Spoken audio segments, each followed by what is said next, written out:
Hola. Bienvenido a un webinar más de la serie Salud y Felicidad.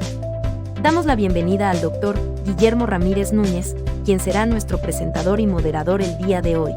El Dr. Ramírez es actualmente director médico del Hospital Médica Campestre. Licenciado médico cirujano por la Universidad Michoacana de San Nicolás de Hidalgo, cuenta con un máster en cuidados paliativos por la Universidad de Barcelona y una maestría en Administración y Gestión de Servicios de Salud por la Universidad Cuauhtémoc. Es también doctor en Administración por la Universidad IEXPO. Muchas gracias por acompañarnos. Comenzamos nuestro webinar. ¿Qué tal? Muy buenas tardes. Bienvenidos a este jueves de webinar de la serie Salud y Felicidad que presenta el Hospital Médica Campestre. Pues bueno, el día de hoy vamos a hablar sobre el síndrome de Asperger. Es un trastorno del desarrollo que se incluye dentro del espectro autista que afecta la interacción social recíproca, la comunicación verbal y la no verbal, una resistencia para aceptar el cambio, inflexibilidad en el pensamiento, así como poseer campos de interés estrechos o absorbentes. Las personas con este síndrome son generalmente o extremadamente buenos en las habilidades de memoria, como son hechos, figuras, fechas, temporadas, épocas, en fin, todo lo que tiene que ver con algo de la memoria. Muchos sobresalen en matemáticas e incluso en las ciencias, y hay un rango de severidad de síntomas dentro de este síndrome. El niño muy levemente afectado resulta a menudo no diagnosticado y puede apenas parecer un poco excéntrico. A pesar de que el síndrome de Asperger es mucho más común que otros tipos de autismo, sigue siendo una condición difícil de diagnosticar por algunos médicos. Por eso, el día de hoy, el doctor Víctor Hugo Gutiérrez Bernal, neurólogo pediatra, nos hablará un poco sobre entendiendo el síndrome de Asperger. Vamos a platicar un poquito del doctor Víctor Hugo Gutiérrez, ya nos ha acompañado con anterioridad en algunos otros webinars. El doctor es neurólogo pediatra, actualmente forma parte del staff médico del Hospital Médica Campestre, es médico adscrito al Servicio de Neurología Pediátrica del Hospital de Especialidades Pediátricas de León, es colaborador del Centro de Rehabilitación Infantil Teletón en Guanajuato, es ex colaborador de la Unidad de Neurodesarrollo perteneciente a la UNAM, Campus Juriquilla, cuenta con certificación para el diagnóstico de autismo con pruebas mexicanas, así como del Consejo Mexicano de Neurología Pediátrica y Consejo Mexicano para la certificación en pediatría. Doctor, qué gusto tenerlo nuevamente por estos lugares. Bienvenido. Hola, ¿qué tal? Buenas tardes. Pues aquí ya listos para compartir un poquito la información que pues a ver, ojalá sea del interés de todos. Claro que sí, doctor, pues lo escuchamos, un tema muy interesante. Bienvenido. Gracias. Bueno, pues vamos a empezar. Como saben, se conmemora ya el Día Internacional del Síndrome de Asperger. Normalmente es un día que se relaciona con el nacimiento de Hans Asperger. Ahorita vamos a ver quién era. Vamos a dar un poquito de información acerca de este trastorno. Normalmente comienzo siempre dando las gracias a la Dirección de Médica Campestre por permitirme darme mi información o la información que tenemos para compartir en este importante foro. También quiero agradecer a todos mis pacientes que me ayudan a aprender todos los días y sobre todo a los que me permitieron compartir algunas imágenes de lo que hacemos en la consulta del día de hoy. Nada, les quiero pedir, por favor, que si ven algunos videos, son totalmente con fines educativos. Vamos a intentar no compartirlos cuando salga esto en YouTube, pero, ¿cómo se llama? Pues espero que sea de su agrado. Muchas gracias por su tiempo y pues vamos a empezar. Bueno, la verdad es que queríamos siempre empezar con antecedentes históricos. En el Asperger esto cobra mucha importancia porque este diagnóstico está lleno de muchas curiosidades. En realidad, siempre que intentamos hablar de un padecimiento, intentamos conocer sus antecedentes para ver de dónde vino, cómo ha ido evolucionando a través del tiempo. Y en este padecimiento es muy importante porque incluso dentro de la historia de este padecimiento, pues llegó a desaparecer, ¿no? Así tal cual como lo escuchan. Este diagnóstico dejó de aparecer en una clasificación de enfermedades mentales. Entonces sí es muy importante conocer sus antecedentes. Y es importante mencionar estos dos personajes, ¿no? La primera curiosidad es que los dos son austríacos, ¿no? Uno trabajaba en Viena y uno terminó trabajando en Estados Unidos, pero ambos tenían el mismo origen, uno en el Imperio Austrohúngaro todavía, y el otro trabajaba en Viena y nació en Austria. Esa es la primera curiosidad. La segunda curiosidad es que ellos descubrieron a unos pacientes que tenían una misma característica, que ellos tenían problemas para socializar, eran quizá de alguna manera torpes al momento de intentar comunicarse o intentar comentar algunas situaciones, algunas experiencias de ellos. Por ejemplo, ellos decían que sus pacientes no podían incluirlos en juegos y que incluso cuando ellos jugaban solitos, no lo hacían de una manera natural, ¿no? Ambos llegaron a una conclusión que se trataba de un tipo de conducta autista, ¿no? Y eso es una curiosidad, que los dos hayan llegado a decir ese tipo de palabras para describir estas personas. Cabe mencionar que en ese momento pues no había ninguna comunicación remota como lo existe en este momento, ellos no se conocían. Incluso muchos documentos que realizó el doctor Hans Asperger, pues ni siquiera se traducían en ese tiempo, ya se tradujeron cerca de los 70. Entonces no había manera que se conocieran, pero ambos llegaron a la misma palabra de autismo, ¿sale? Otra curiosidad importante es que uno de ellos es pediatra, Hans Asperger era un pediatra y Leo Kanner era más dedicado hacia la psiquiatría infantil. Cosa curiosa porque en este momento y en la actualidad son los especialistas que se encargan de diagnosticar y muchas veces tratar a estos pacientes, ¿no? Y a veces son esos dos lados de la moneda que existen en este tipo de trastorno, ¿no? Leo Kanner, la verdad es que es una persona notable, es una persona que dedicó mucho tiempo a investigar acerca de psiquiatría infantil, ¿no? Y algo curioso también de él es que él decía que estos pacientes tenían falta de contacto con otras personas, tenían un ensimismamiento y soledad emocional, eran personas ensimismadas, decía, ¿no? Y algo que critican mucho a él es que decía que en realidad estas personas tenían este tipo de síntomas asociados a la convivencia con la madre y con el padre, ¿de acuerdo? Ellos decían que a veces estas mamás funcionaban como unas hieleras, como que aislaban de alguna manera a los hijos, y esto tenía que ver en el comportamiento o cómo reaccionaban ante diferentes circunstancias. Eh, Cabía mencionar que él decía que estos pacientes tenían cierta comodidad económica o cierto estatus este, económico que les permitía de repente tener este tipo de comportamiento quizá un poco mimado, ¿no?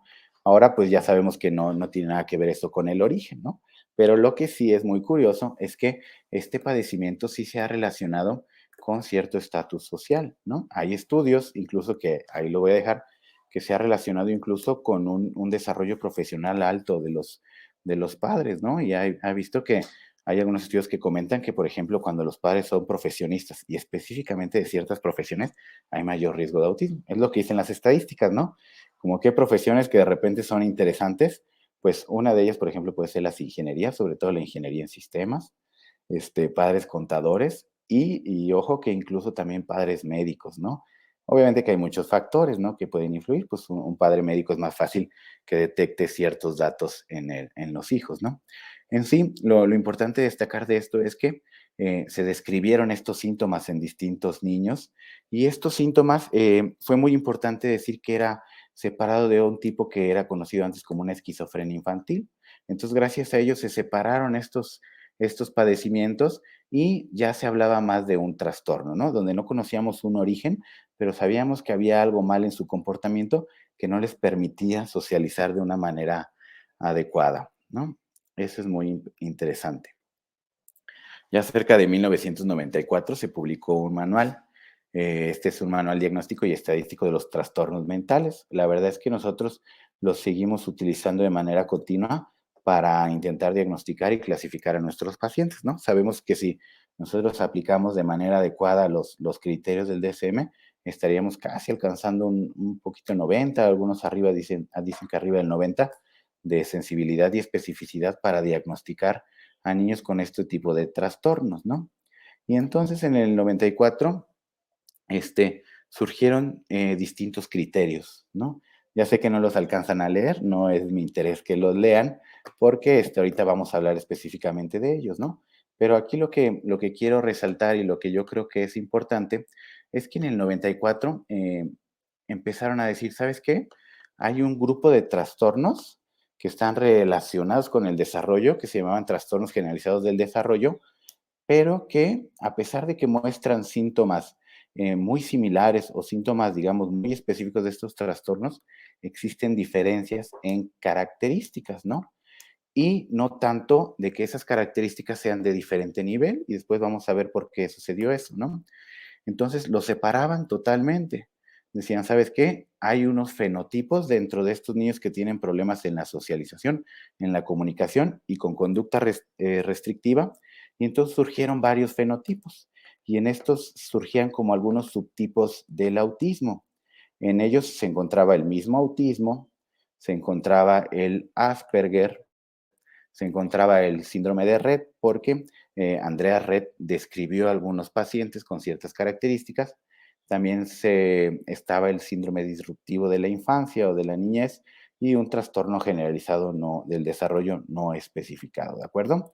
Esto quería decir que eran trastornos distintos, que eran la misma enfermedad, pero con los mismos síntomas, pero tenían características que los hacían diferentes. Y este es mi punto, miren, había criterios para el trastorno de Asperger y había criterios para el trastorno del autismo como tal, ¿no? No era conocida todavía la palabra espectro.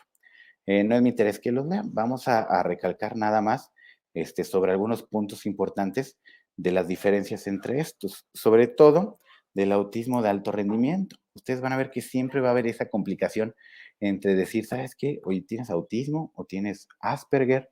¿O qué fue lo que pasó en la historia? Que ya de repente no existe el Asperger, o si existe, ¿qué diferencia existe entre un autismo de alto rendimiento y el Asperger? ¿De acuerdo? Esos son problemas que, digamos, todos los días y hasta la fecha seguimos con esos conflictos, ¿no? Fue una discusión que duró más de 30 años, incluso todavía sigue hasta la fecha, ¿no?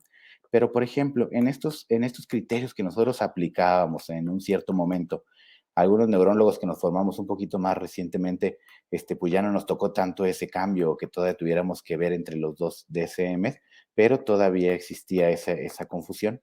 ¿Qué hacíamos con estos criterios diagnósticos? Esto es importantísimo, que puede ser un poquito tedioso, pero esto hace la diferencia entre cuál es esa importancia entre uno y otro trastorno. ¿De acuerdo? Por ejemplo, mire, cuando hablábamos del autismo de alto funcionamiento, los criterios comentaban que había que tener más de seis síntomas, ¿de acuerdo? Y en el síndrome de Asperger no había un número específico de cuántos criterios tenía que haber para cumplir el diagnóstico, pero se entendía que si había menos de 6 era un Asperger y si había más de 6 estábamos hablando de un autismo de alto rendimiento. Para esto tenía que haber dos alteraciones a nivel social, ¿no? Ya sea en la reciprocidad social, en el interés por otras personas, etcétera, ¿no?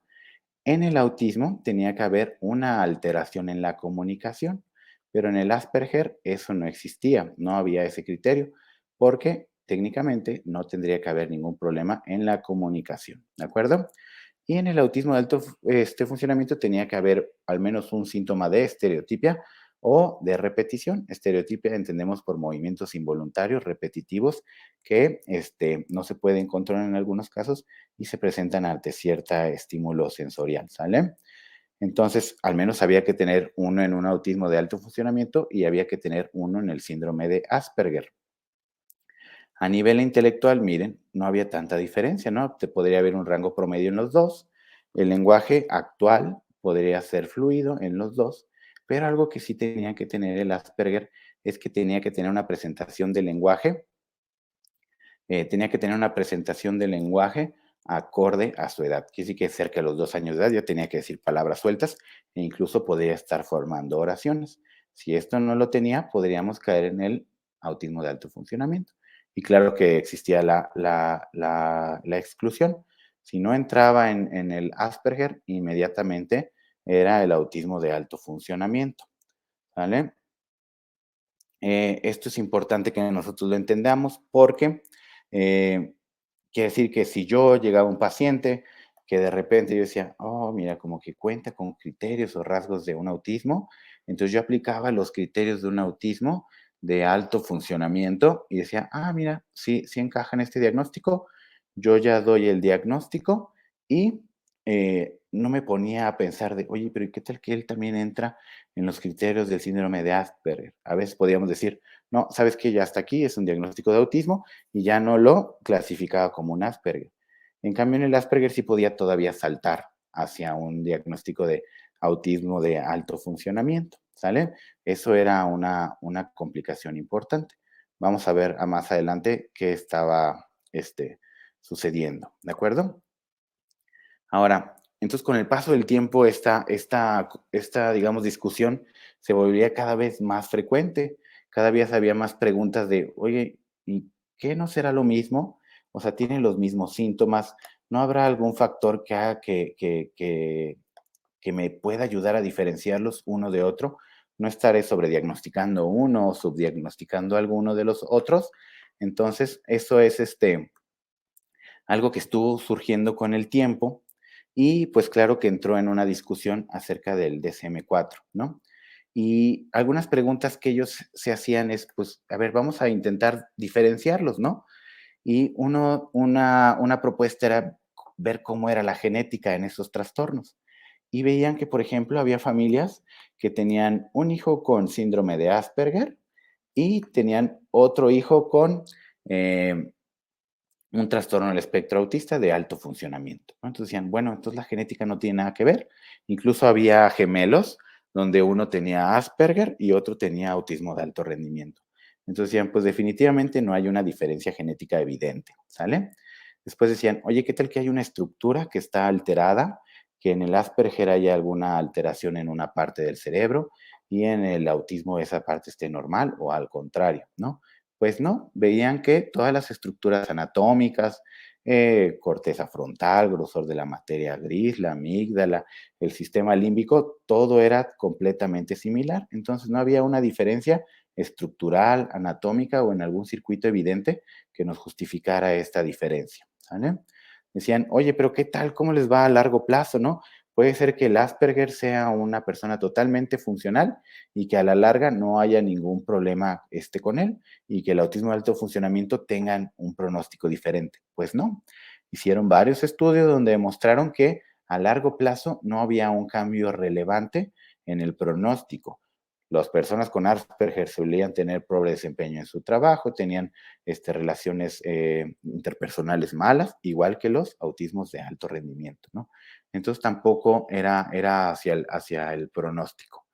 Eh, Decían que de repente en cierta edad escolar o en los adultos, ya en adolescentes, era casi imposible diferenciarlos, ¿no? Y así hacían estudios. Por ejemplo, una persona con experiencia en diagnosticar ambos subtipos en ese momento, fenotipos en ese momento, el autismo y el Asperger, los introducían a un salón y ahí estaban, ¿no? Los autismos de alto funcionamiento y los Asperger. Y decían, a ver, tienes la tarea de diferenciarlos, ¿cuál es cuál, no? Pues imagínense el resultado, ¿no? Eh, eh, las personas no los podían diferenciar porque no tenían ningún antecedente, no sabían si habían alcanzado el lenguaje a la edad que lo tenían que alcanzar. Entonces, a veces era imposible identificarlos. Eh, Hablaban acerca del tratamiento, de, oye, ¿qué tal que el Asperger funciona mejor en un tratamiento, pero no funciona tanto con otro tipo de terapia y el autismo de alto funcionamiento? Pues tampoco. Aunque es difícil este tipo de estudios y no hay unos muy concretos, nunca se pudo demostrar una diferencia. Y después están las pruebas neuropsicológicas, que dependía mucho de la etapa en las que se evaluaban y decían que no había muchas diferencias en la memoria, en la habilidad motriz, en la teoría de la mente, en las funciones ejecutivas, en las habilidades espaciales. Los dos mostraban deficiencia en diferente severidad, ¿de acuerdo? Pero no era suficiente como para diferenciarlos. Entonces, de repente se reúne un consenso de expertos y dice, pues sabes qué, igual en vez de ser tan diferentes, más bien son muy, muy parecidos y son iguales, ¿no? Y gracias a eso, en la nueva revisión del DSM-5, pues desaparece ese diagnóstico, ¿no? Ya no va a existir el trastorno de Asperger. Ahora todo va a ser considerado un autismo, ¿no? Imagínense la noticia, ¿no? Tanto para nosotros que generaba una confusión importante decir, oye, pues, ¿quién tiene los criterios o quién cumple con los criterios suficientes para decir que tiene Asperger y quién tiene un autismo de alta funcionalidad? Y era importantísimo eso porque con eso lo íbamos a definir. Entonces, a partir del 2013, 2014, pues desaparece el diagnóstico y ya todo es un trastorno del espectro autista. Si eso, imagínense, a nosotros nos confundió, imagínense cómo les confundió a los pacientes que ya de por sí tenían un diagnóstico de Asperger. Entonces decían, oye, a ver, yo tenía un trastorno desde hace 2 años que me dijeron que tengo Asperger, apenas lo estaba asimilando, apenas estaba entendiendo cómo tengo que socializar y de repente me dices que ya no existe, o sea, quiere decir que me curé o que nunca tuve esa enfermedad o después preguntaban, o después preguntan, o me estás diciendo ahora que tengo autismo, y eso que me estás diciendo que tengo autismo quiere decir que estoy más grave, que tengo otro padecimiento, que tengo que hacer otro estudio.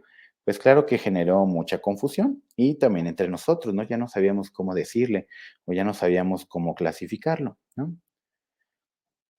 Entonces, pues surgieron los criterios del DSM para facilitarnos la vida y decirnos, ¿saben qué? Miren, tienen que cumplir con estos diagnósticos, ¿no? ¿Qué diferencia hubo de los criterios del DSM-4 al DSM-5 para diagnosticar esta enfermedad? Pues hubo algunas modificaciones que, que fueron muy relevantes, ¿no? Entre ellas, pues la definición de autismo. Autismo antes solo era un trastorno, ¿no? Ahora ya hablamos de un espectro y a veces esa palabra también nos genera mucha confusión. Y dice que cómo es un espectro, unos se imaginan un fantasma, otros se imaginan otra cosa, ¿de acuerdo? El espectro no quiere decir que es, más bien quiere decir que hay una dimensión. Yo siempre con mis pacientes les digo, ¿sabes qué? Quiere decir que entre el negro y el blanco hay muchos, muchos grises, ¿sale? Y tu hijo debe entrar en alguno de esos grises, ¿vale? A veces pensamos que las características tienen que estar presentes en todos los niños y no es así, ¿vale? Hay un espectro de posibilidades. Y esto quiere decir que hay características que tienen estos pacientes y estas características las van a tener en diferente intensidad y en diferente frecuencia, ¿no? Algunas las presentarán unos, algunas las presentarán otros, pero eso es muy relevante de este diagnóstico, ¿no? Que ya desapareció la palabra autismo y ahora es un trastorno del espectro autista, ¿vale? En este DSM desaparecieron muchos otros diagnósticos, los que diagnosticó Andreas Rett y Theodor Heller. Por ejemplo, Andreas Rett mencionaba que había un síndrome de Rett, que ese era muy curioso porque le daba a las niñas, ¿no? Entonces te decían, autismo niña, Rett. Y claro que no, ¿verdad? Hay mucha diferencia en este trastorno, que ya no es más un trastorno, es una enfermedad porque ya se encontró un origen genético, epigenético incluso, donde son unas enfermedades donde las niñas empiezan a tener cierto deterioro cognitivo, hay una neuroregresión real, hay diferentes etapas de esta neuroregresión, sí existe una conducta de una persona con autismo y existen movimientos estereotipados de lavado de manos frecuentes, ¿no? Pero ya se detectó exactamente el gen alterado en este trastorno y por eso salió de estos tipos de trastornos, ¿no?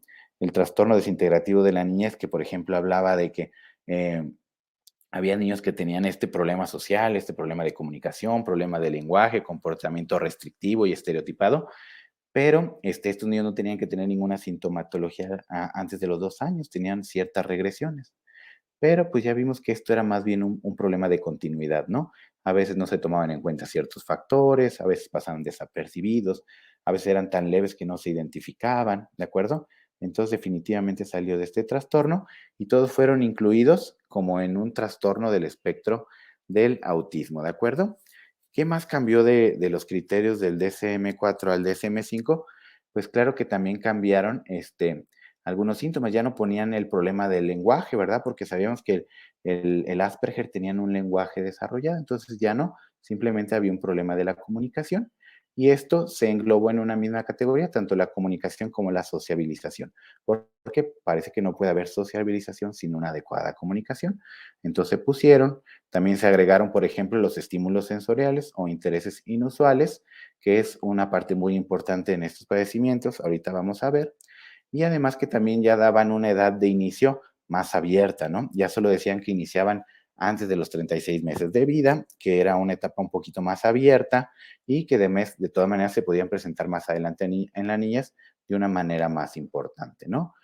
Este, entonces, más o menos eso es lo que quería hablar sobre los criterios y más o menos la historia de por qué de repente cambió de un Asperger a un autismo de alto rendimiento, ¿no? Aún así lo seguimos utilizando, honestamente, ¿no? En la práctica diaria, pues vienen pacientes con nosotros y a veces vienen referidas por un psicólogo, un terapeuta de lenguaje, una trabajadora social, y me dicen, oye, doctor, mire, fíjese que yo veo en él muchas banderas muchas banderas rojas para un trastorno del espectro autista, pero me parece que es de alto funcionamiento, se me hace que es un Asperger, ¿no? Pero casi lo dicen así como de secreto, porque, van a decir, ya no existe el Asperger, pero yo creo que es un Asperger, ¿no? Entonces, sí, la verdad es que nos sigue ayudando a clasificar un poco los pacientes y darle un poquito más de seguimiento, un poquito más de intención a nuestra evaluación, pero, pues, a términos reales ya no existe, ¿no? Esto era de los cambios que mostraban en el DSM-5, ya los mencioné. Aquí están un poquito más puntuales por si a alguien le interesa. De todas maneras, ahorita vamos a ver las características, ¿no? Incluso también ya en la nueva clasificación de la CIE-10 de las enfermedades mentales, pues también ya no se va a utilizar el trastorno de Asperger, ¿no? Esta va a entrar en funciones en mayo del 2022 y ya no lo clasifican como tal, ¿no? Solamente diferencian entre si hay un lenguaje funcional o no funcional, ¿de acuerdo? Bueno, siempre he creído que el DSM, y yo lo escuché esto en otra plática y de ahí lo tomo porque me pareció muy real. A veces pensamos que los criterios del DSM era como un sombrero seleccionador, ¿no? Los que no estén familiarizados con Harry Potter, pues bueno, Harry Potter es un mago que estudia en Hogwarts, estudia hechicería, ¿verdad? Y él, todos los alumnos que entraban de primer año, pues se les ponía un sombrero seleccionador. El sombrero analizaba las características del estudiante y lo clasificaba, ¿no? En diferentes escuelas de acuerdo a sus habilidades, ¿no?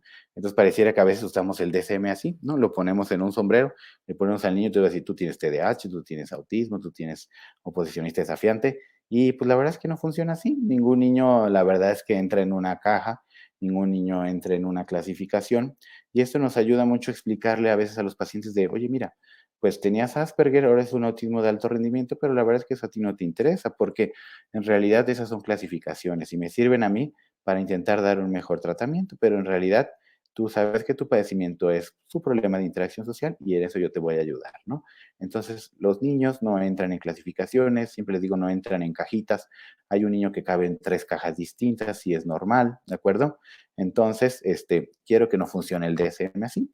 Hay muchos que no utilizan los criterios del DSM de manera muy, muy rigurosa, sino sirven también algunas veces como apoyo, pero en realidad lo que me interesa también en esta plática es que ustedes reconozcan quiénes son los niños que tienen Asperger, ¿no? En quién tengo que sospecharlo, a quién lo puedo enviar para valorarlo, ¿no? Bueno, entonces vamos a entrar a las características y después concluimos ahí con los videos, ¿no? Entonces, a ver, ¿en quién vamos a sospechar que hay un Asperger, ¿no?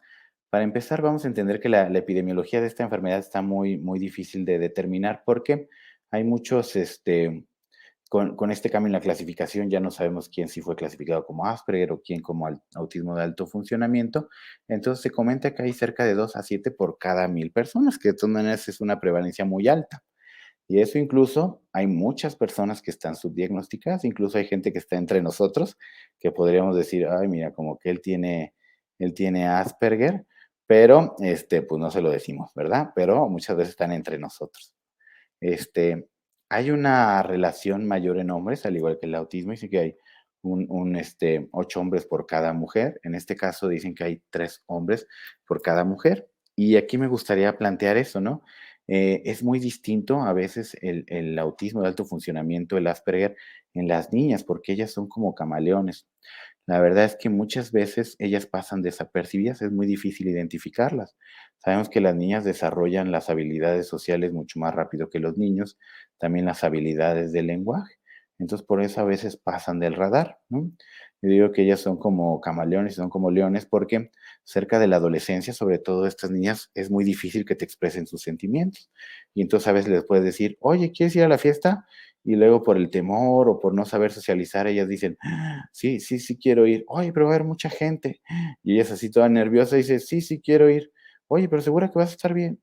Sí, sí, sí, pero en realidad dentro de su cerebrito, dentro de su cabeza, hay una tormenta de ansiedad impresionante que ellas no las saben decir, y eso se va acumulando en el cuerpo, y ya vamos a ver que más tarde tienen consecuencias. Entonces, por eso es bien importante ser bien cuidadosos cuando intentamos o vemos algunos rasgos, sobre todo en el género femenino, porque sí es muy difícil identificarlos, ¿de acuerdo?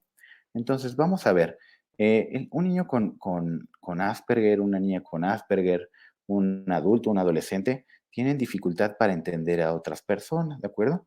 Pueden estar con ellos, pueden reírse, pueden saludarlos, pero a veces pareciera que no nos entienden o como si nos escucharan, pero en realidad no está entendiendo todo lo que yo le estoy diciendo, ¿no? Normalmente ellos sí les gusta convivir, ellos sí quieren socializar, quieren hablar con otras personas, quieren expresarles sus ideas, quieren comentarles acerca de lo que vieron en la televisión, sobre todo de cosas que les gustan, pero a ellos les cansa esa actividad. Es algo que no sale de manera natural, es algo a lo que se tienen que esforzar. Entonces, para ellos es cansado. Dicen que muchos pacientes con Asperger, ellos son así porque han encontrado algo mucho más interesante que socializar, como jugar Legos, jugar Minecraft, ¿no? Muchos de ellos dicen que estos videojuegos fueron inventados por personas que tienen Asperger o al menos una conducta, un comportamiento ASPI, ¿no?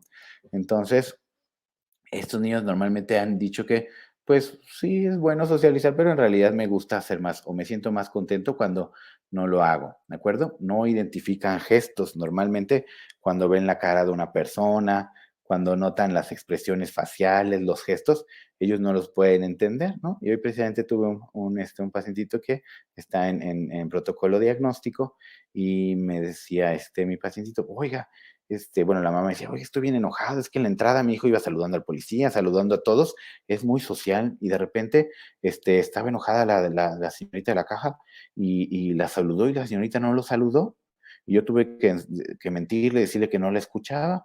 Digo, pues sí, pero mire, usted identificó que estaba enojada desde que llegó, ¿no?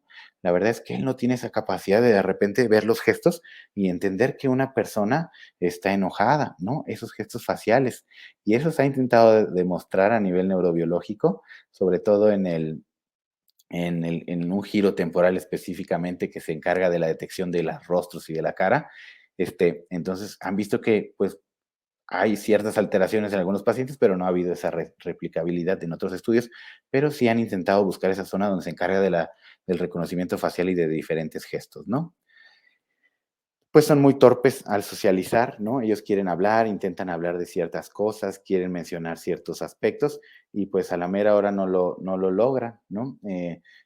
Pueden tener conversaciones muy cortas. A veces dicen que ellos hablan como en una forma de monólogo, ¿no? Tengo un pacientito que ya no pude alcanzar a subir el video, pero a él le gustan mucho los trenes, ¿no? Y me dice, oye, mira, doctor, yo tengo un tren. Oye, ¿qué quieres ser de grande? Yo quiero ser maquinista, ¿no? Y yo, oye, ¿qué hacen los maquinistas? Pues ellos manejan los trenes, doctor. Y yo, pues qué padre, muy bien. ¿Y qué más te gusta? Pues, fíjate que la otra vez vimos los trenes y andaban en la vía y pusimos una moneda y salió volando. Yo, qué padre. Oye, ¿tienes amigos en la escuela? Sí, tengo 3 niños, 2 niñas.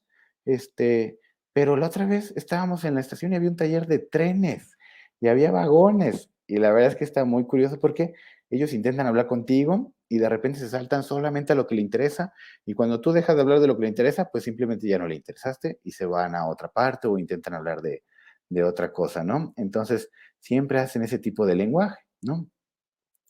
Le cuesta trabajo expresar sentimientos, ¿no? Tiene mucha dificultad para convertir emociones en expresiones. Por ejemplo, eso que, ¿cómo puede ser? Por ejemplo, de que yo me siento muy triste o me siento muy irritable o me siento muy enojado porque alguien hizo algo que no debía y no debería ser así. Pero cuando yo lo intento explicar de una manera que ellos me entiendan lo enojado que estoy, me cuesta mucho trabajo expresarlo, ¿vale? Y eso me frustra mucho, ya sé que me enoje, ya sé que haga berrinches, entonces tengo mucha dificultad para decir lo que realmente siento y podérselo expresar a otra persona y eso me va llevando a dejar de intentarlo, ¿no? Voy a dejar de intentar comunicar mis emociones y me voy a intentar aislar o dejar un poquito afuera de estos sentimientos, ¿sale? Tenemos dificultad para desarrollar, entender y mantener relaciones. Eso normalmente ya lo vemos en personas con Asperger ya en más adolescentes o incluso en adultos, ¿no? Ahorita vamos a hablar de eso. Hemos hablado ahorita de puras características sociales y de comunicación, pero ahora vamos a hablar del comportamiento repetitivo y rutinario. Ellos les gustan las rutinas, ¿no? Yo también a veces les digo a mis pacientes, oiga, doctor, les digo, oiga, señor, y a su hijo le gusta hacer siempre lo mismo, se molesta cuando van a un lugar nuevo, cuando toman un camino diferente. No, doctor, él de hecho es desordenado, no le gusta, hacer rutinas, pero, cuando yo me pongo una camisa roja y es lunes, eso sí no le gusta, doctor, ¿no? Y fíjese que tampoco le gusta cuando muevo de un lugar el cuadro, se pone súper enojado, ¿no? Entonces, estos intereses restrictivos van a ir cambiando sobre todo con la edad, ¿no? Las habilidades sociales, por ejemplo, pueden ir mejorando conforme ellos van creciendo, pero en cambio la conducta repetitiva y restrictiva, esa sí se puede ir viendo más evidente cuando crece, ¿no? Les molesta agarrar un nuevo coche, agarrar una nueva ruta, entrar a un cuarto nuevo, entrar a un consultorio nuevo, ¿no? Esos cambios les llegan a molestar. Y no quiere decir que todos van a actuar de una manera disruptiva o todos van a hacer un berrinche o ninguno va a tolerar la frustración, sino que simplemente pueden decírtelo después. ¿Sabes qué? Me enoja que me hayan cambiado a mi maestra, ¿no? También tengo un paciente que, ahorita que me acuerdo, viene a consulta un viernes y le digo, oye, ¿cómo has estado? Bien, pero mi maestra llegó tarde el lunes. Yo, bueno, no te preocupes, ¿no? Y ahorita, ¿cómo te sientes? Bien, bien, sí, pero mi maestra llegó tarde el lunes. Y ya me dice la mamá, ay, doctor, es que usted cree que la maestra llegó hasta las 12 y tenía que llegar a las 8. Y yo, oye, ¿tenía que llegar a las 8? Sí, doctor, pero llegó hasta las 12. Yo, bueno, algo le ha de haber pasado. No, pero pues es que no nos avisó, llegó a las 12, ¿no? Entonces, esas cuestiones rutinarias que a veces nos parecen un poquito distintas, pues son lo que nos llama más la atención en niños, ¿no? Hay que traspolarlo luego eso a los adultos pues podemos también hacer algunas comparaciones, ¿no? Importantes. Tienen una sensación de justicia excesiva, ¿no? Eso es importantísimo. Hay veces que no entendemos por qué una persona se pasa un semáforo, aunque no vengan coches, y oye, no, pero pues no se puede pasar el semáforo, ¿cómo crea? Alguien le tiene que decir algo, ¿no? A pesar de que no haya pasado nada, que no le haya sucedido nada a él, ellos necesitan seguir las reglas y necesitan seguir ciertas normas, ¿no? Es muy importante para ellos. Estas son algunas características que nosotros podemos detectar, ¿no? Les interesan los aspectos sensoriales en el ambiente, también es muy importante. A veces dicen, ¿sabe qué? Es que me cae muy mal la maestra que se pone un chorro de perfume, ¿no? Es un perfume, a pesar de que puede haber ser un perfume agradable, decir, no, ¿sabes qué? Es que me choca ese perfume, no lo aguanto, no aguanto el color de mi cuarto, no aguanto el nuevo detergente que están utilizando, no soporto ciertas texturas en los alimentos y simplemente no los tolero. Y también de repente yo no tolero que la gente mastica a mi alrededor, que hagan ciertos sonidos cuando comen, ¿de acuerdo? Hay muchas, muchas cosas que durante el tiempo van a ir notando y decir, ay, mira, como que sí hay muchos, muchos rasgos interesantes, ¿no? O alguien que le llame la atención. Todos estos son factores que podemos analizar. No quiero explicar exactamente todos los criterios porque en realidad no es algo que vayamos a utilizar nosotros, ¿no? Esto es para padres, para que ustedes identifiquen o vean si hay alguien que requiera una asistencia o un diagnóstico, ¿de acuerdo? Lo que sí, aparte de todos los síntomas que ya mencionamos, hay unos síntomas que deben estar presentes cuando sospechamos de un autismo de alto funcionamiento o antes conocido como Asperger, ¿de acuerdo? El lenguaje, por ejemplo, en ellos está desarrollado y a veces entendemos que solamente el lenguaje es el habla y no es así. Nosotros tenemos muchas maneras de comunicarnos, desde gestos, manerismos, algunos sonidos, señalar, ¿de acuerdo? Entonces, no solamente es el lenguaje, pero el lenguaje en ellos está, no solamente es el habla, perdón, el habla en ellos es diferente y esto es algo bien importante porque nos da a nosotros una pauta para el diagnóstico, ¿no? Por ejemplo, ellos tienen una prosodia distinta, ¿de acuerdo? Tienen una diferencia en la acentuación, en cómo se pronuncian las palabras. En algunos de ellos, su idioma suele ser, algunos libros lo comentan como gramaticalmente exquisito, algunos dicen que son niños que hablan como adultitos chiquitos, ¿no? Utilizan un lenguaje muy refinado a pesar de que es una plática en la sala de la casa, ¿de acuerdo? Utilizan ciertas palabras. Yo siempre le digo, oiga, señor, cuando su niño va al baño, ¿qué le dice? ¿Quiero ir al baño o quiero ir al inodoro o al retrete? Dice, no, sí, se retrete, doctor. Y yo, ¿y ustedes siempre dicen que van al retrete? No, pues no decimos que vamos al baño, quién sabe de dónde saca esas palabras. Yo creo que la ven videos, ¿no? Y siempre utilizan esas palabras un poquito más rebuscadas. Su lenguaje es muy elegante algunas veces, incluso tiene un desarrollo de lenguaje a veces mayor, y es una característica que nos hace muchas alarmas para nosotros, ¿no? También se ha mencionado que estos niños a fuerza tienen que tener una capacidad intelectual promedio o mayor a lo esperado, ¿no? Y esto nos lleva a varios rumores o a varios estigmas que se han generado alrededor de este padecimiento, pensando que todos son genios, ¿no? Que lo tiene Sheldon Cooper y es súper inteligente en la serie, o que son o Messi, ¿no? Que puede tener cierto diagnóstico y que es súper relevante en el fútbol, ¿de acuerdo? Entonces, no es que sea así, ¿no? Eso es un mito. Los niños con Asperger no son genios, ¿no? Sí pueden desarrollar habilidades debido a sus gustos muy restrictivos y pueden trascender en muchas cosas, ¿no? Por ejemplo, hay unos que son excelentes en los números, hay unos que son excelentes en las ciencias, por ejemplo, les encanta detectar errores, ¿no? Y si tú te equivocas, vas a ser el primero en decirte te equivocaste, ¿no? Y aparte, cuando te lo dicen, tú tienes que estar agradecido porque él te dijo que te equivocaste, ¿no? Entonces, por ejemplo, ellos son muy buenos para detectar alteraciones en los sonidos, por ejemplo, en estudios de audio, ¿de acuerdo? Entonces, tienen habilidades muy remarcadas debido a a sus intereses muy restringidos y eso los hace, digamos que, sobresalir en ciertos campos o en ciertos aspectos. Pero, más allá de ser una habilidad, no es algo que los haga genios, ¿no? La inteligencia va más allá de eso, ¿no? Va más allá y es la capacidad de adaptarse y también la capacidad de comunicar, que a veces ellos tienen esas alteraciones. Y algo también muy importante en ellos es que motrizmente son torpes, ¿no? Es normalmente de doctor, se está cayendo todo el tiempo, yo no sé por qué se cae, ya le compré los zapatos, ya le cambié los tenis, le hice uno de suela más suavecita y se sigue cayendo. O sabe qué, camina distinto, a veces camina en puntas, doctor. No sé por qué lo hace, porque sí puede bajar bien sus pies, ¿vale?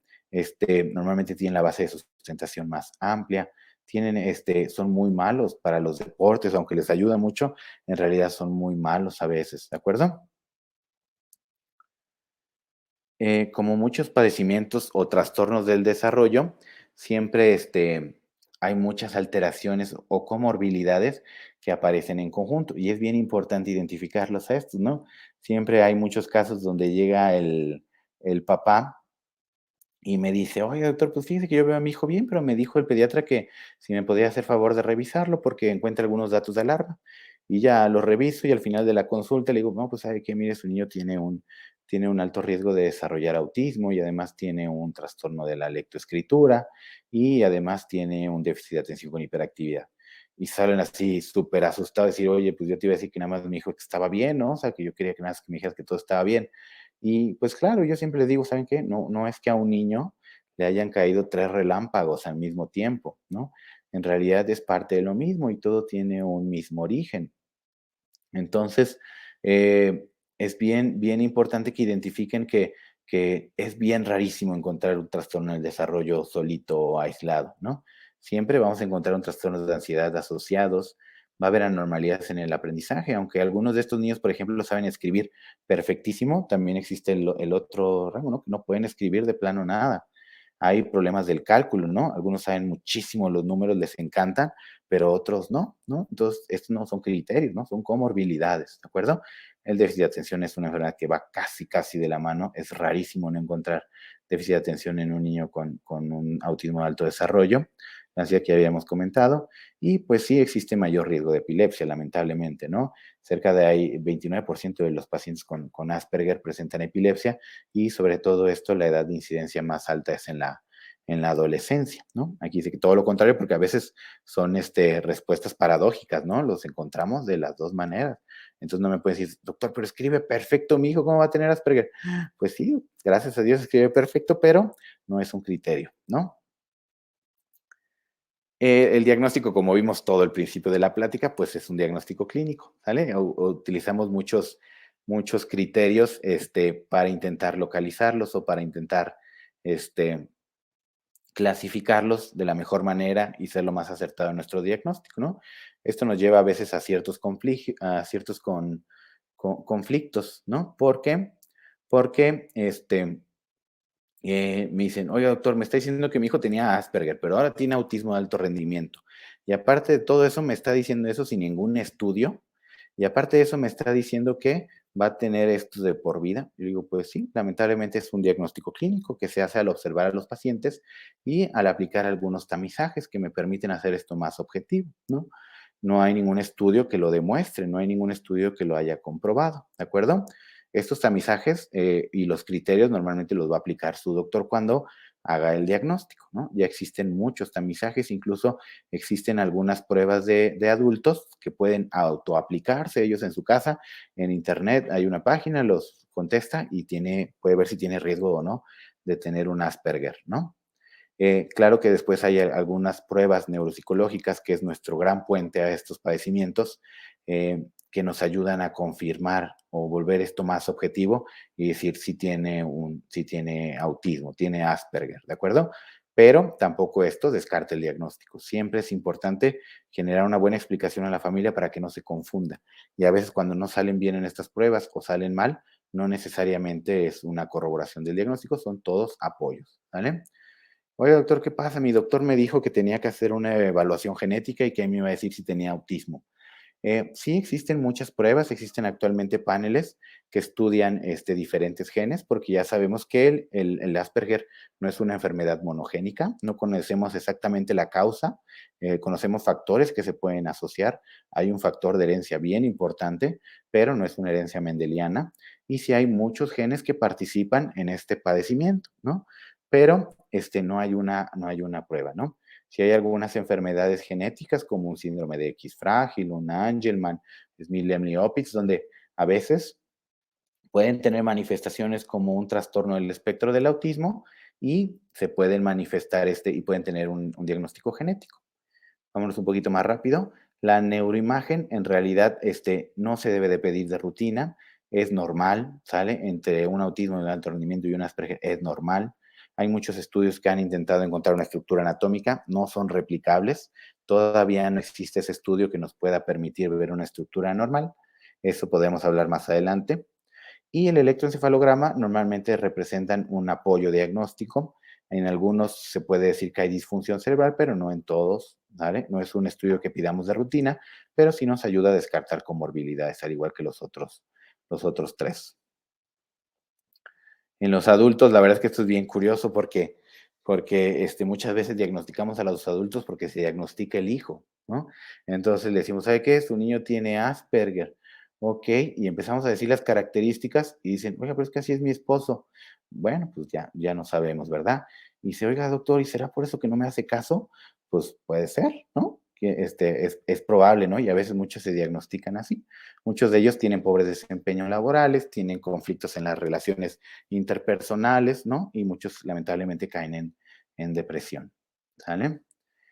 ¿Por qué es importante tratar esto, no? Estoy hablando de algo que pareciera que es muy leve, incluso algunas veces pareciera curioso, ¿no? Es diferente hablar con una persona con Asperger.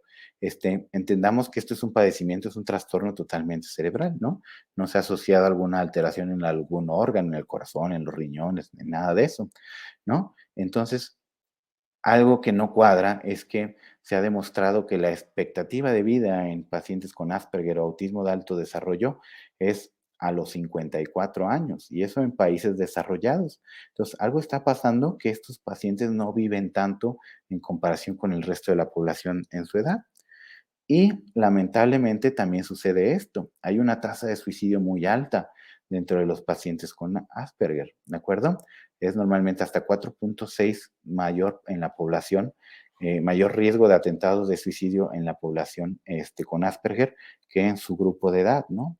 Entonces esto se vuelve muy relevante y esto nos decía de por qué cambiamos de Asperger a un autismo de alto rendimiento, porque a veces pensaban que el Asperger era algo tan leve que no se debe considerar ningún tipo de discapacidad y probablemente no requiera tratamiento. Entonces, no es así. El estrés de manera crónica ya se ha visto que genera cambios en estructuras cerebrales, cambios anatómicos que nos merman nuestro desarrollo, sobre todo en un cerebro joven, en un cerebro que va creciendo. Entonces, por eso es bien importante dar un tratamiento. Ya a eso vamos, ¿no? Siempre que hablamos del tratamiento del autismo pensamos que vamos a escuchar la piedra mágica o el té perfecto que me va a ayudar a que este niño conviva de una manera natural y pues lamentablemente no existen. Lo que sí existe es el trabajo continuo y dar un tratamiento totalmente personalizado. Muchas veces decimos, ¿sabes qué? Este niño tiene autismo, vaya al centro de autismo, ¿de acuerdo? Y a ver ahí qué le hacen. Pues la verdad es que no es así. Todo el tratamiento tiene que ser muy especializado y tiene que tener una meta, ¿sale? Siempre alcanzar una meta. Y estas metas pueden ser cortas, a largo plazo, a muy largo plazo, ¿de acuerdo? Lo primero es que tenemos que minimizar síntomas pivote, tenemos que maximizar su independencia funcional y disminuir el comportamiento problemático. Para lograr eso tengo muchas herramientas, ¿no? Y hay herramientas que son experimentales, hay herramientas que sirven en algunos niños, hay herramientas que no sirven tanto en algunos otros niños, ¿de acuerdo? Tenemos, por ejemplo, intervenciones en el comportamiento. Hay intervenciones educativas ya específicas para niños con espectro del autismo, sobre todo relacionadas con ya se me cambió, con con la enseñanza especial. Este, tenemos, por ejemplo, terapia de lenguaje y claro que está el tratamiento farmacológico, que a veces nos cuesta un poquito de trabajo decir, pues yo lo veo tan bien, sí, doctor, yo le pregunto a él, oye, ¿te sientes mal? ¿Necesitas algo? Y decir, no, ¿sabes qué, papá? Yo me siento súper bien, o sea, sí tengo Asperger, pero yo no necesito ir a un hospital, yo no necesito ir a un doctor. Y eso a veces nos genera mucho conflicto, decir, oye, pues le estoy dando un tratamiento para algo que no siente mi hijo, pues no, quizá él no se puede expresar, quizás está sintiendo mucha ansiedad y no nos puede expresar, quizá es muy inatento, es muy hiperactivo. Entonces, siempre la terapia farmacológica nos va a ayudar o nos va a permitir acercarnos a una terapia y que con esto podamos lograr nuestro desarrollo, ¿de acuerdo? ¿Qué pasa, por ejemplo, a veces cuando estos niños hacen mucha ansiedad? Pues hay muchas formas, no farmacológicas de bajar la ansiedad, ¿no? Una de ellas son algunas drogas, algún alcohol, entonces sí, eso me ayuda a bajar la ansiedad y aparte tengo un mal desempeño escolar, pues es la salida perfecta para tener una vida sociopática, ¿no? Una vida que no queremos para nuestros hijos, ¿de acuerdo? Algo muy interesante ya para cerrar, que yo creo que hacia lo que va dirigido el tratamiento para estos tipos de pacientes que tienen un alto desempeño, un alto desarrollo, pues, por ejemplo, este artículo me gustó mucho, es un artículo chino que está recientemente publicado y habla de que hay una plataforma que puede estar funcionando desde Internet, donde capacitan a los padres para que ellos mismos sean los terapeutas y bajo ciertos criterios y bajo ciertos tiempos se evalúan por profesionistas y empiezan a ver si ha habido cambios, ¿no? A mí no me interesa que mi hijo funcione en la terapia, ¿no? A mí me funciona que funcione en su escuela, en nuestra iglesia, en mi casa, ¿de acuerdo? Entonces, hacia eso va destinado la atención actualmente, ¿no? A mejorar las condiciones en el hogar, en ambientes naturales, en ambientes que él frecuenta y que el padre sea el mismo, a veces el terapeuta, porque yo quiero que sea frecuente, yo quiero que sea constante y quiero que sea una persona de confianza, ¿no? Hay veces niños que dicen, ay, todo el día estuvo en la escuela, doctor, y cada que llega a la casa se llega y se pasa una hora mordiéndose el dedo, ¿de acuerdo? Y ya después se tranquiliza. Imagínense, tienen ansiedad de estar en la escuela y de repente lo meto a otra escuela, pues el triple de ansiedad, ¿no? Entonces hay que buscar maneras, hay que buscar estrategias, nada es malo, todo se vale, pero siempre buscando una meta en específico, ¿de acuerdo? Correcto, doctor. Muy bien, sí tenemos algunas preguntas que nos están haciendo aquí las personas que están participando en el webinar. Por ejemplo, Daniela nos está preguntando, ¿qué tan frecuentes son las comorbilidades entre trastorno del espectro autista, trastorno de déficit de atención, ansiedad, insomnio? Dice, mi hijo fue diagnosticado con Asperger hace 2 años, tiene 18 años y presenta todo esto. Claro, mire, como le digo, la verdad es que a veces las comorbilidades aparecen sí o sí, ¿sale? Casi en un 100% de los casos, ¿no? Yo diría, si las buscamos muy detenidamente, vamos a encontrar comorbilidades. A veces esas comorbilidades se vuelven incluso más problemáticas que el mismo trastorno del Asperger y a veces hay que darle un poquito más de atención, ¿no? Claro que un niño que no duerme tiene más ansiedad y la ansiedad hace que se pierda un poquito el sueño, ¿no?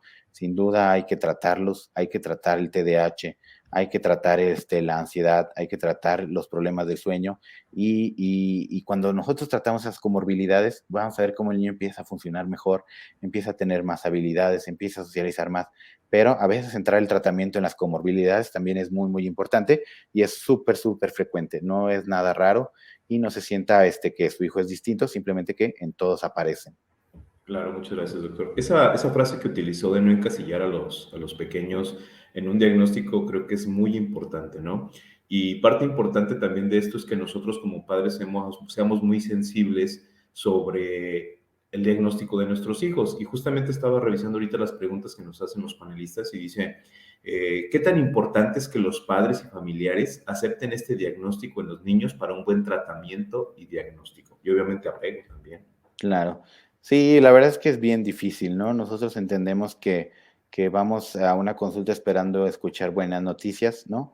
Y es bien claro, ¿no? Yo luego de repente hasta platicamos con mis colegas neuro, le decimos, oye, cómo le dices tú al paciente, ¿no? ¿Cómo le haces tú sentir más seguro para que no sienta un rechazo total al diagnóstico, ¿no? Este es uno de los diagnósticos que normalmente muchas veces visitan a varios neurólogos, ¿no? Y lo entendemos, ¿no? La verdad es que sí decimos, ¿sabe qué? Tome una segunda opinión, claro que usted está en el derecho, es un duelo a fin de cuentas, ¿no? Siempre va a haber cierta negación a este diagnóstico, pero lo que sí no debemos hacer es intentar justificar síntomas, ¿no? Si existen los síntomas, debemos acudir con un especialista, debemos pedir apoyo porque lo que más retrasa el diagnóstico y lo que más retrasa el tratamiento siempre es que negamos el diagnóstico, ¿no? No falta los comentarios de, no, es que va a hablar después, no te preocupes. Tu hijo habló, tú hablaste hasta los 6 años, ¿no? Y claro que esto es hereditario, ¿no? Entonces, sí es bien importante intentar no justificar síntomas y acercarse a los especialistas para pedir una opinión y ojalá y sea algo negativo y sea solamente un desfase del desarrollo, pero también existe la otra posibilidad, lamentablemente, y seguro que si otorgamos un tratamiento y nos apegamos a ese tratamiento, va a tener un mejor pronóstico, ¿no? Eso sí lo aseguramos, ¿de acuerdo? Claro que sí, doctor. Y otra cosa también muy importante, nos pregunta Rosa Ramírez, ¿cómo se explica al niño que tiene autismo o que tiene Asperger para que lo entienda? Gracias. Mira, la verdad es que eso es un tema bien curioso. Es una pregunta que nos hacemos. La verdad es que a él no le interesa saber si tiene Asperger o tiene autismo. No nos preocupa el comportamiento que él tiene, más bien nos preocupa el comportamiento que tienen las personas neurotípicas con él. Y entonces la verdad es que él, es difícil que lo entienda, sobre todo en las primeras etapas, y a veces es difícil que él no siga ciertas indicaciones porque le van a hacer daño, porque él no entiende otra lógica, él tiene que hacer lo que él quiere y no hay manera de convencerlo, así que no, por eso a veces tenemos que optar por ciertos fármacos, ¿no? Pero la verdad es que a veces lo que necesitamos es una rehabilitación en estos niños, ¿no? Y la rehabilitación no cae en él, sino cae en todo el ambiente, todo lo que está alrededor de él. Entonces yo a veces tengo que observar un poquito más eso porque quizá ellos no van a entender al principio su padecimiento, ya va a ser algún proceso un poquito más largo, pero sí me preocupa el daño que puede hacer la gente externa por no entenderlo o por no estar capacitado para atender a este tipo de pacientes. Correcto, doctor. Eva María Hernández nos pregunta, doctor, ¿todos los niños con trastorno del espectro autista tendrían que ser medicados? ¿Tienen que tener atención neurológica? No, definitivamente no. El medicamento siempre va a tener un objetivo, ¿no? El medicamento lo que hace es modular ciertas conductas, mejorar su atención, disminuir la ansiedad. Es un problema neurobiológico y por lo mismo sí tiene un antecedente bioquímico. Los medicamentos que nosotros utilizamos es un poquito para modular ese desbalance bioquímico, pero no es una ley, no es algo mandatorio. Siempre optamos por medidas no farmacológicas al principio. Si vemos que es algo que de plano no se va a adquirir o que de plano no está cooperando el niño para recibir ese tratamiento de terapia o ese tratamiento de socialización, pues definitivamente sí vamos a optar por un medicamento, siempre con el consenso del padre y que el padre conozca todos los efectos que puede tener este medicamento. Siempre ponemos una balanza del riesgo y el beneficio, pero no es mandatorio. Siempre vamos a utilizar el medicamento solo en caso de que veamos que va a obtener mucho mejor beneficio y nunca es de por vida, ¿no? Siempre el objetivo y lo que lo va a ayudar a restablecerse en una sociedad normal es la terapia. Pero a veces necesitamos un trabajo multidisciplinario, es un trabajo excesivo, es un trabajo cansado porque es para toda la vida y lo que sí es que no tienen que tenerle miedo a los medicamentos. Siempre su médico sabrá explicarle cuál es la meta, cuál es el objetivo y cuál es el tiempo deseado que tome el medicamento, ¿no? Algo muy padre, doctor, que está ocurriendo y se lo comento la sesión anterior, es decir, esta la pasada, hablamos sobre el diagnóstico de los cánceres en los niños. Y algo muy interesante es que teníamos muchos maestros que estaban en el webinar y hoy ocurre exactamente lo mismo, porque muchos de los diagnósticos los hacen los maestros por la convivencia que tienen directamente ahí con ellos. Y bueno, comento esto porque Miriam dice, como docente, ¿cómo podemos apoyar al alumno con este padecimiento sobre el manejo a la frustración, cuando éste ya se convierte en situación de conflicto y de violencia hacia los demás? Claro. Mire, pues la verdad es que lo que ya está haciendo usted desde el principio, ¿no? Que es informarse acerca de este padecimiento, sin duda es el primer paso. Mientras más lo conozca usted, va a saber cómo actuar ante diferentes aspectos, ¿no? Siempre que me dicen, oiga, el maestro me pregunta que qué va a hacer con mi niño ya que tiene el diagnóstico. Es decir, pues miren, la verdad es que es difícil que yo les dé una orientación muy específica para cómo hacer con ellos, pero mientras más conozca usted el padecimiento, más va a saber cómo actuar, ¿no? Como le digo, siempre hay que intentar crear una sociedad que sea amena con él, ¿no? Usted debe entender que a veces él se va a frustrar porque las cosas no le salgan como él quiere, ¿no? Hay estrategias que nos ayudan a controlar ese comportamiento. Dentro de las terapias nos ayudan a controlar esta conducta. A veces hay terapias o medicamentos que nos ayudan a controlar la impulsividad, la hiperactividad, pero algo que nos ayuda mucho, sobre todo los maestros, es que se mantengan en contacto con nosotros. Nosotros a veces la consulta lamentablemente dura muy poquito tiempo y a pesar de que los vemos jugar ahí en el consultorio y vemos cómo se comportan, son diferentes ambientes, ¿no? Y eso ha variado también mucho en decir qué grado de autismo hay, ¿verdad? Ver cómo actúan en diferentes ambientes. Entonces, si usted nos da información, seguro que nosotros le vamos a poder hacer una retroalimentación, decirle, ¿sabe qué? Mire, cuando usted vea que él se va a frustrar de plano o que va a encontrar un problema con otro compañero, ¿sabe qué? Vamos a distraerlo.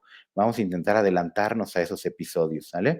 Si es un niño que le cuesta mucho trabajo la lectoescritura, pues vamos no a intentar a pasarlo al pizarrón, vamos a intentar que no lea en voz alta en frente de sus compañeros, porque ya sabemos que le va a costar más trabajo y se va a frustrar y probablemente eso derive en una conducta agresiva, ¿no? Vamos a intentar buscar estrategias para enseñarle a escribir de otra manera, a leer de otra manera, o vamos a intentar dar reforzamientos positivos en vez de negativos y que aumente su estrés, ¿no?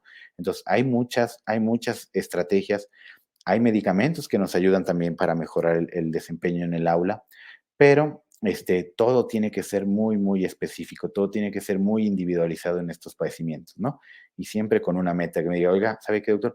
Primero yo quiero que me ayude a controlar su comportamiento porque es muy agresivo, entra en ansiedad muy rápido y seguramente esto ya viene desde mucho más atrás, ¿no? Entonces sí le podemos ayudar con esa meta y ya después enfocarnos en el desempeño, ¿no? Muy bien, doctor, muchísimas gracias. Bueno, y ya por último, doctor, nos pregunta María Alicia Medina, ¿cuál es el pronóstico para un niño con Asperger? Pues mire, la verdad es que es muy difícil hacer un pronóstico a largo plazo.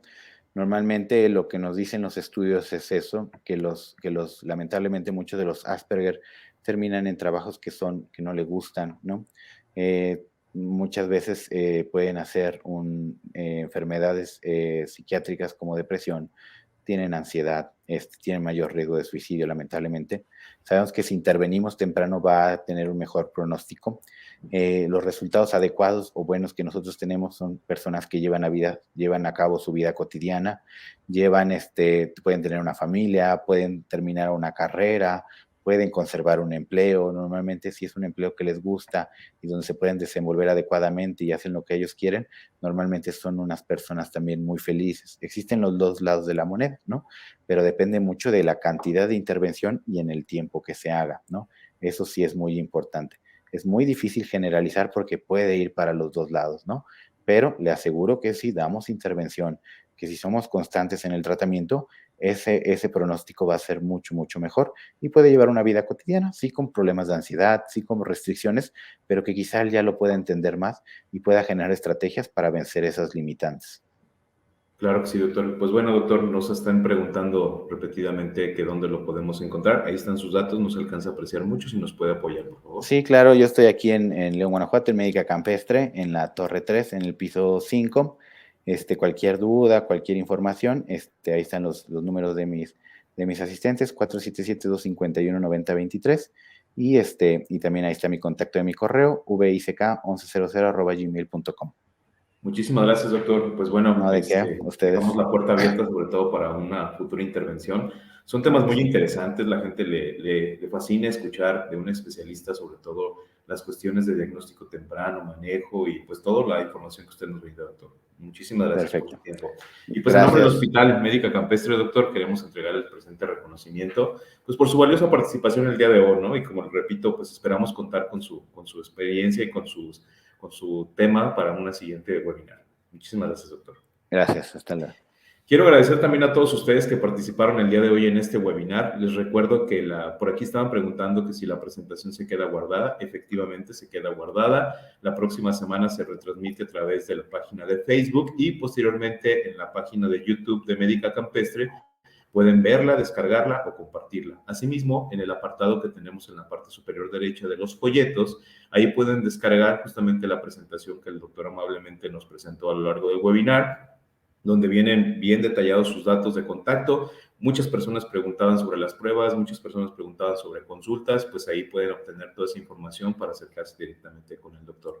Y pues bueno, invitarlos la próxima semana a nuestro siguiente webinar. La próxima semana vamos a hablar de dispositivos intracardíacos, un tema interesante para la falla cardíaca. El doctor Héctor Romeo Vázquez Sánchez, el doctor es cardiólogo, especialidad y subespecialidad en arritmias, nos va a ayudar sobre todo a manejar estos procedimientos mínimamente invasivos con altos beneficios para el paciente que tiene falla cardíaca. Entonces, un tema muy interesante, de mucha tecnología y pues bueno, lo vemos aquí la próxima semana. Nos vemos, cuídense mucho. Gracias, doctor. Gracias, Rebeca. Hasta luego.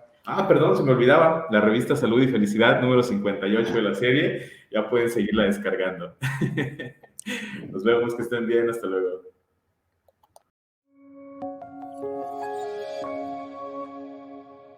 Para generar una constancia de participación a nuestros seminarios en línea, visita https://webinars.medica.ws/constancias. En la página que abre, ingresa tu correo electrónico en el espacio correspondiente. Después, da clic en el botón Consultar mis constancias. El sistema te mostrará una lista de todas las constancias que tienes generadas con ese correo. Selecciona la constancia que deseas descargar y da clic en el botón Generar mi constancia. Un archivo PDF se descargará al folder de descargas de tu computadora o teléfono. Ábrelo y confirma que tus datos sean correctos.